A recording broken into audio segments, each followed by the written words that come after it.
Ah, yes. This box of rusty old crud. This I actually picked up at the flea market. I actually saw it one weekend when I was there, but it was at a table, and the table was partially covered up. And I don't think I even saw this box right away, but I saw a exhaust cap for a tractor. And I thought to myself, hey, you know what? I got my Ford 1920 sitting out there, and I put the new muffler on it, and I've got a Campbell soup can that I'm sticking on the top of that thing to keep the rain out of there when I'm not using it. Wouldn't it be nice to have a rain cap to go on there? And I saw this one, and I was like, hey, it was made in the USA, and it was used, but in good shape. And I figured, oh, that'd be worth snagging that thing. Now, they sell those at Tractor Supply pretty cheap, but because it's the flea market, I figured I might be able to get a really good deal on it. And I think I did okay, and I'll show you that in a moment. But I wanted to bundle it because I knew I could get a better deal if I bundled it. So I started looking through some of these. I saw these dies in the back here first, okay? So I spotted all these dies, and I was like, oh, that's actually some nice dies there. So I was interested in that. And I think she had already agreed to take, I think, $5 for the rain cap. And what I ended up doing was she saw me looking through this, and she said, I tell you what, she just wanted this dirty old thing out of her way. She said, how about this? How about give me $10 for the whole box? And I said, there's a lot of stuff in here I don't even want. And then I said, well, how would you feel about $10 for this and the cap? And she's like, yeah, okay, sure. So for $10, figure 5 of that I paid for the rain cap. For $5, I get this box of crud. And what I did was I just did a quick look through it, took out some stuff, threw it off to the side that I didn't want, that I absolutely didn't want, and I grabbed what I did want out of here. And this, first off, this is a Walden Tools of Worcester, Massachusetts, number 2120 something. I can't quite make it out. That's an early Walden Tools wrench right there. So this wrench was manufactured about 20 miles north of me. So that's kind of neat. Here's an old Dunlap wrench. Oh yeah, this is 25-30 seconds on this side. That's interesting. I wonder if that was Dunlap was I think, didn't they make lathes back in the day? I wonder if that was for a lathe. Looks like somebody did some kind of weird grinding on the end of it here. Look at that edge there. That's kind of weird. And they didn't do it to this edge. Thought this was a file handle at first, but I see it's not. It's got a square hole on the end there.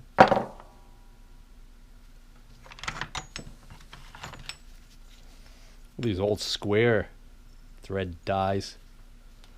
All right, I'll get back to this in a bit. So there's my Ford 1920, and there's my little weather cap. And it's the brand name is actually Weather Cap, and it's made Athens, Iowa, maybe? I don't know. Anyways, I looked it up online. I think these sell for like 12 or 15 bucks for this size, brand new. So $5 was a good deal for that. It even had this metal sleeve, which I'm glad it did because it actually needed to be on there for it to fit tightly. So somebody had made a metal sleeve, I think, for it. Well, back to these old dies, and boy, do I mean old. Now that I cleaned out the box a little bit, I could see that this is probably the original tray that was used for this this set. This size right here seems to fit pretty readily in these slots. You got these little ones in here I didn't even see because they were covered with so much stuff. And I already took all the large ones out and looked at them. Interestingly enough, the majority of them are stamped USS, which stands for, I think it stands for United Standard. I forget what it stands for, but that's an old, no longer used definition of a thread standard. That and SAE have now been combined into, I forget what. But anyways, a couple of these are marked USF, Now, USF is interesting because you got to search a little bit harder to find that. And I found a online Google document. It's a reprint of a book called Manufacturing Methods of Threading and Tapping and the Special Tools Developed for Accurate Quality Production by Howard E. A.D.T. It's stamped on the cover, Compliments of the Geometric Tool Company of New Haven, Connecticut, first edition, 1920, New York, 1920. So really old. Some of these, a lot of these dies are actually stamped with a patent date of 1888.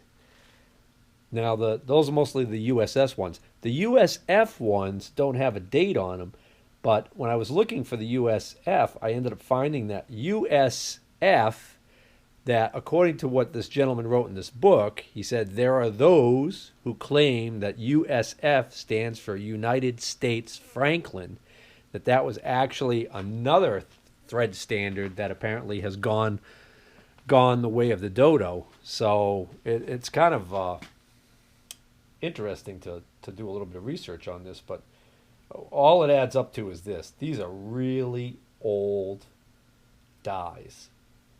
And last thing I'm going to do is I'm going to try and figure out who the manufacturer is. The two of these are stamped Winter, W-I-N-T-E-R, with a little some kind of a little logo. And the majority of the other ones that I could find a manufacturer mark on are stamped with a large V with a C in it. I found another obscure article from an early publication, and it says this. Talks about how the dies may be marked. It says a tap mark 3/4-10 means that the tap is for the nut of a 3/4 inch bolt and that it has 10 threads per inch. Dies are also marked in a similar manner. There is another character which may be found midway between the marks above noted. This character is a letter C placed inside of a large V, which means that the tap is for V thread and that it is of Chapman make, C-H-A-P-M-A-N, as the C testifies. As the C testifies. It's interesting how people wrote back in the day. But let's see. This is in a Google reprint of an old publication called Power Farming from November of 1919. So that's pretty interesting stuff there. So these are some really, really old dies. Here's one of the taps that was in this box. It's also marked with the large V with the C in it, so that's also a Chapman tap. So it was probably part of this set. I'm guessing that maybe there was another tray, that this was all in a box maybe, and there was another tray that contained the taps originally.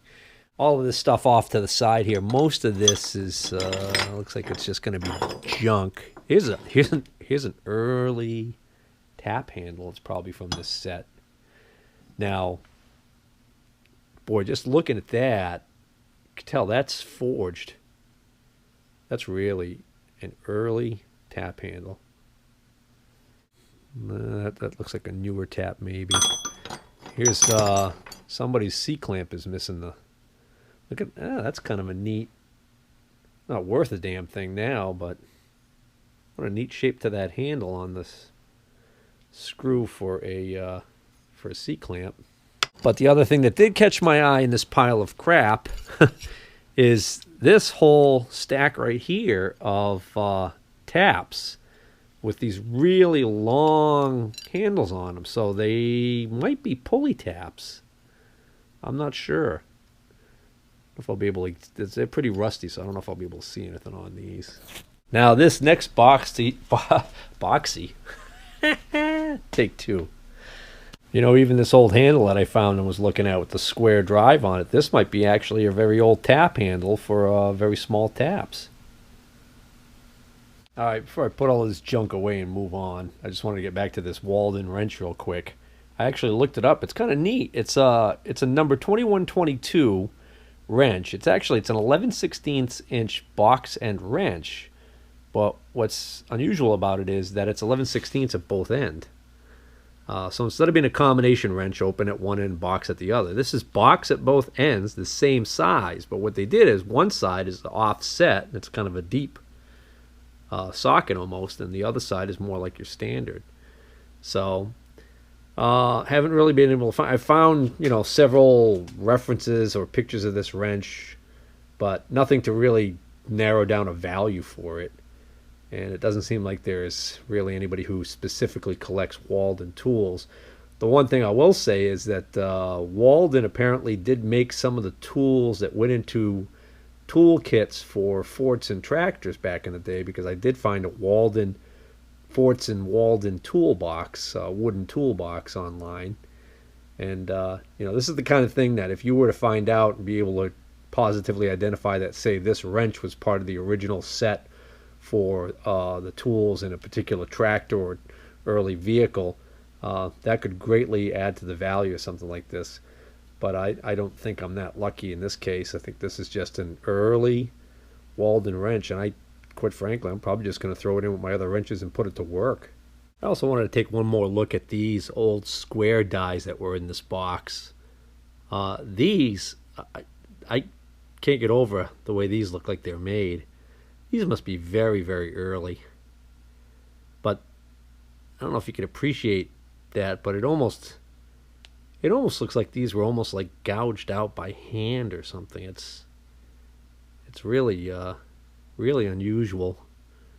You could see these slots aren't symmetrical.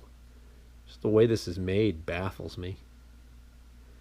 But that must have been just how they had to do it back then. All right, so I did a little bit more research, and I stumbled upon an article that I would recommend to anybody who's interested in the history of screw threads, and it's aptly named "The History of Screw Thread." The History of Screw Threads, and this is on a website known as sizes.com. So I'm not going to read you the whole article, but basically he talks about how a gentleman named Whitworth, who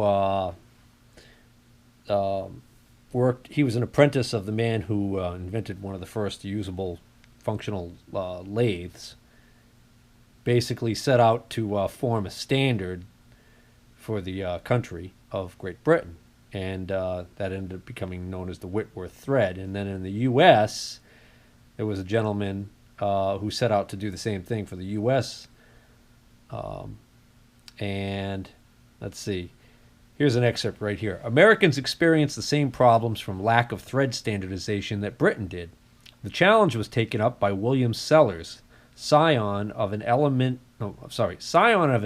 family of American mechanicians, whose grandfather had made the plates with which the Continental Congress printed its currency. To William himself, among other things, we owe the color machinery gray. When others were decorating their machinery, he insisted on painting his a uniform light gray in order not to obscure the functions of the parts. Sellers specified a thread form and a graded series of nuts and bolts that used it. In 1864, a committee of the Franklin Institute recommended the adoption of Sellers' system of screw threads. The thread form became known as the Franklin thread. Okay, so that's where we get that USF that I saw stamped on there, and somebody said that might be F for Franklin. Or, more commonly, Sellers thread, and later as the United States Standard Thread. So that's the USS that I saw stamped on a lot of those dies. It became the basis of the French Standard Thread and then of the Système International Thread.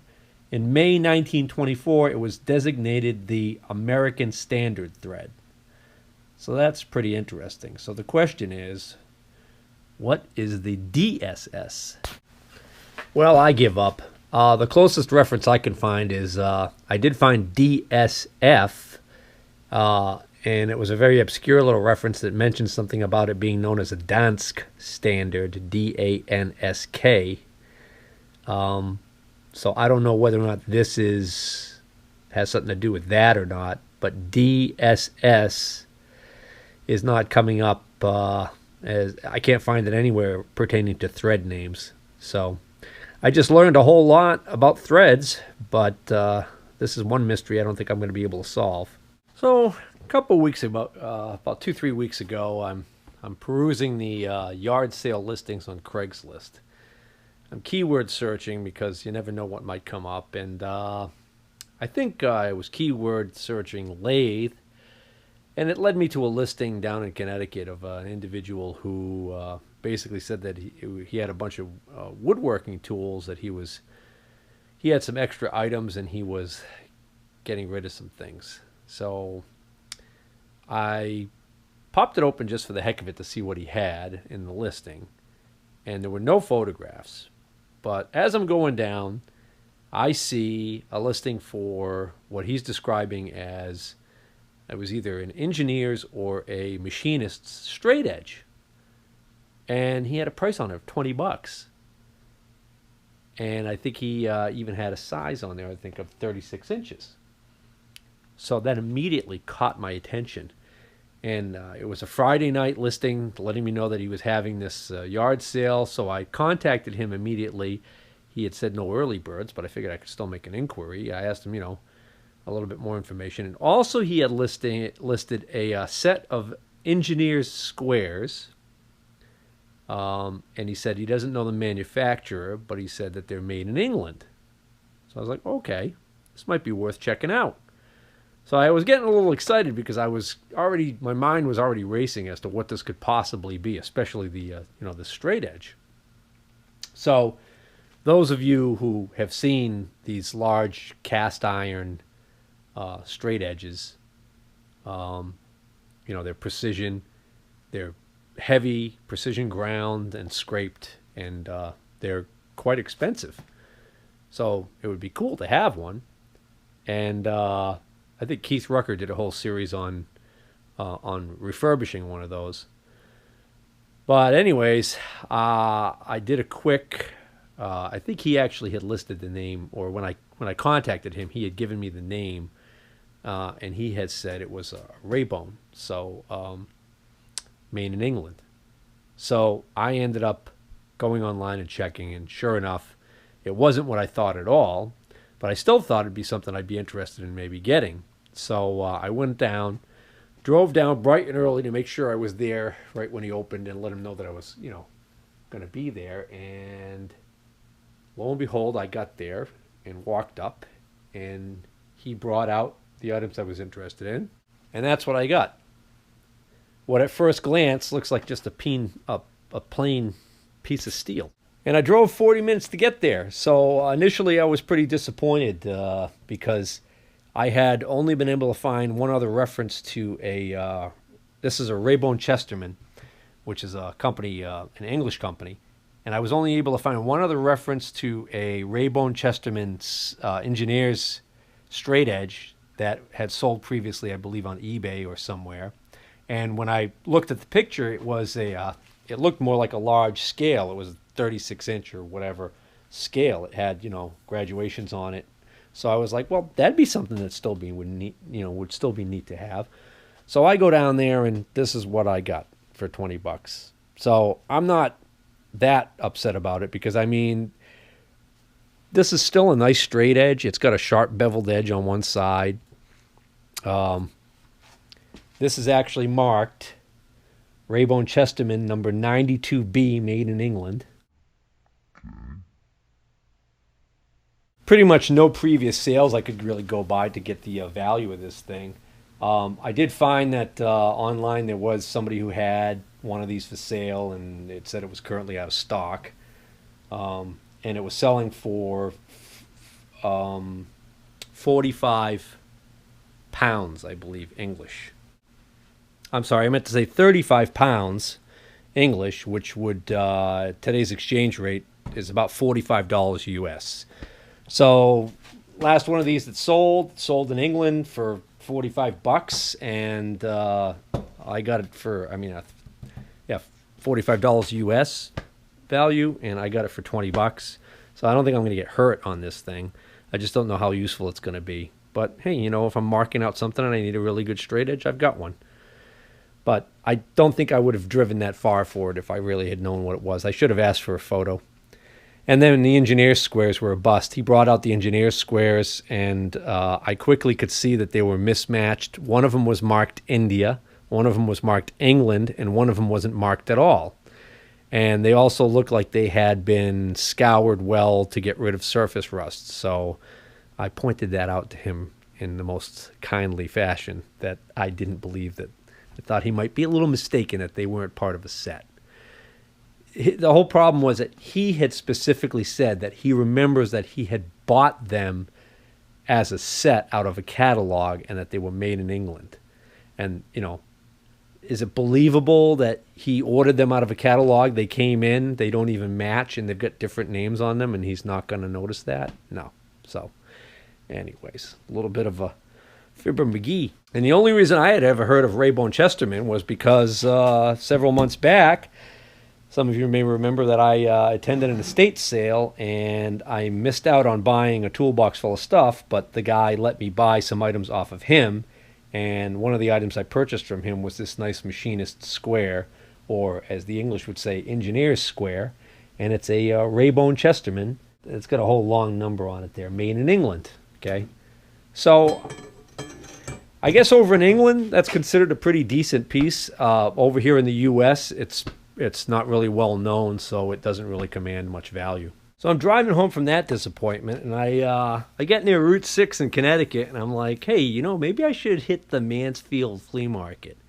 In Mansfield, Connecticut, there's the old Mansfield Drive-In is now a flea market, and I guess it's pretty popular in the summertime, and I've never been there. So I thought, well, you know, one of the guys who has a booth over at the local flea market, he's never there in the summertime because he's always at the Mansfield Flea Market because there's more people there, so that's where the money is.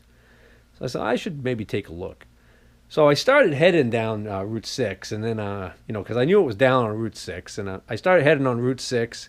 I put it in the GPS, and it comes back, and I realize how far I am from it, and I think, you know, do I really want to do this? Because I said, at this point, I'm going to be, you know, I'm going to really be going out of my way, and chances are I'm probably going to buy something that I don't really need. So I decided not to go. But just as I was making that decision, I popped up, a yard sale popped up in front of me.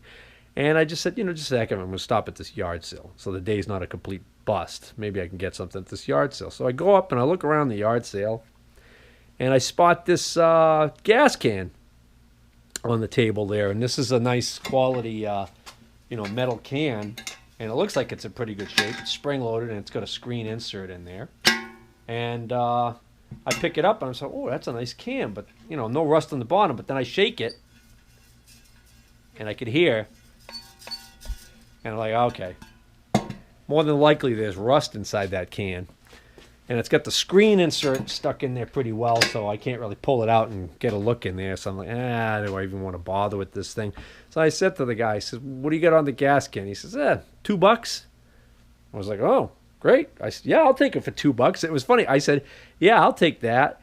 And I said to him, I said, it's got a little bit of rust in it, but I said, I'll clean it out. And when I said it had a little bit of rust in it, he says, just give me $1. So I got this nice metal gas can for $1, and you know, it's a small one, so I'm going to use it for my chainsaw after I clean it up. And then I happen to notice this roll around the dolly thing, and I pick it up, and it weighs a ton, and I'm looking at it, and it's got these nice heavy casters on it. So somebody had painted this thing red. So this thing's roughly 42 inches long by 18 inches wide. It's got these 4 swivel casters on it. 2 of them are locking. They were all the same manufacturer, but I'm not familiar with this logo that's on here, so I couldn't tell you the name of the company that makes them, but they seem like they're really good quality casters. They're not the really El Cheapo ones. It looks like it could take some weight. So I don't know if you can see this weird little logo right here. So I don't know who makes those. And I don't really care, because all I wanted, worst case scenario is if this, I don't know what this was made out of. And what I mean to say is, I think the material is MDF.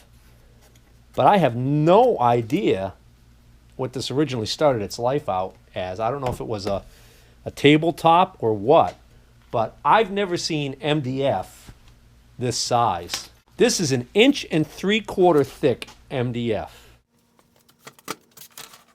You know, so normally I wouldn't trust MDF plywood to be very strong, but I'll tell you what, this is barely deflecting at all, and I'm over 200 pounds. And what I like is that it's long. I think it's going to be the perfect size for me to put my Hendy lathe bed on, so I can move my lathe bed out of the way when I need to, because that's a project that I haven't gotten back to in a while. It's a whole nother can of worms. So by now, the husband who sold me the gas can for $1 had gone off to deal with some people who were looking at a bookshelf that he had for sale. So the wife came over when I was looking at it, and I said, do you know how much this is? And she said, how's $5? And I said, sure, sold. And then she said something funny. She said, yeah, he's been selling, I think he wanted $10 for it, but he's been selling my stuff on me all morning cheap, so I'm going to sell this on him. So I was like, okay. So that's a good deal for $5. Even if that ends up breaking, or is, you know, for some reason not usable, otherwise I could take the casters off and repurpose them on something. So that's it for this episode. Hopefully you guys aren't bored to tears. Probably already. This is long enough. I probably have to split it into two-parter. I hope you like what you see. Hope you continue to subscribe. You know, I'm really trying to get to that 5,000 subscription mark, and it's slow and steady. But channel's not growing as quickly as, well, I don't know. I was going to say as quickly as I'd like, but I don't know. I'm becoming a little fickle. I'm beginning to think I'm only doing this for myself. That it's an exercise. It's exercising my ego or something. I don't know. But boy, if this is for my ego, then by all means, it's not working out.